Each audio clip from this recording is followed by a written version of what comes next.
দীপাকে মারার পরিকল্পনায় সফল হলো কুন্তলা। দীপাকে কিডন্যাপ করে হাত মুখ বেঁধে ফেলে রাখলো কুন্তলা। তারপর তার দিকে বন্দুক তাক করে মারার জন্য প্রস্তুত। কিন্তু এরকম অবস্থায় সূর্য কি দীপাকে বাঁচাতে পারবে? জানতে আমাদের ভিডিওটি শেষ পর্যন্ত দেখার অনুরোধ রইল। ভিডিও শুরু করার আগে বন্ধুরা, আপনাদের সকলকে অনুরোধ, একটা লাইক এবং সাবস্ক্রাইব করে যাবেন। আপনাদের একটা লাইক এবং সাবস্ক্রাইব আমাদের আরও নতুন ভিডিও বানাতে উৎসাহিত করে। তো চলুন শুরু করা যাক। পর্বের প্রথমে দেখা যায় দীপাকে কিডন্যাপ করার জন্য কুন্তলা কয়েকটা গুন্ডা পাঠিয়েছিল। সেই গুন্ডারা সূর্য চলে যাওয়ার পর দীপাকে ওখান থেকে কিডন্যাপ করে নেয়। দীপাকে কিডন্যাপ করে গুন্ডারা একটা ওয়্যার হাউসে নিয়ে আসে। সেখানে নিয়ে এসে তার হাত পা মুখ বেঁধে ফেলে রাখে এবং তাকে মারার জন্য কুন্তলাকে খবর দিয়ে দেয়। কুন্তলা তখন গুন্ডাদের আদেশ দিয়ে দেয় কেউ ওখানে পৌঁছানোর আগে দীপাকে মেরে ফেলার জন্য। কিন্তু ততক্ষণে সূর্য পুলিশ নিয়ে ওখানে পৌঁছে গিয়েছিল। পুলিশ পৌঁছে এই অবস্থায় দীপাকে দেখে সূর্য এবং পুলিশ দীপাকে উদ্ধার করে। তারপর গুন্ডাদেরও পুলিশ অ্যারেস্ট করে নেয়।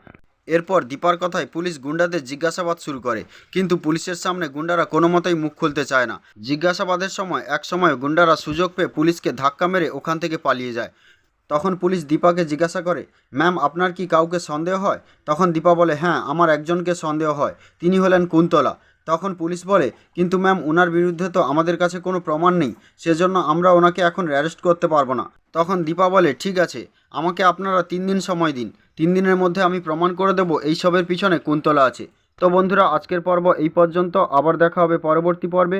ততক্ষণে সুস্থ থাকুন, ভালো থাকুন। ভালো লাগলে একটি লাইক দেবেন। Thank you.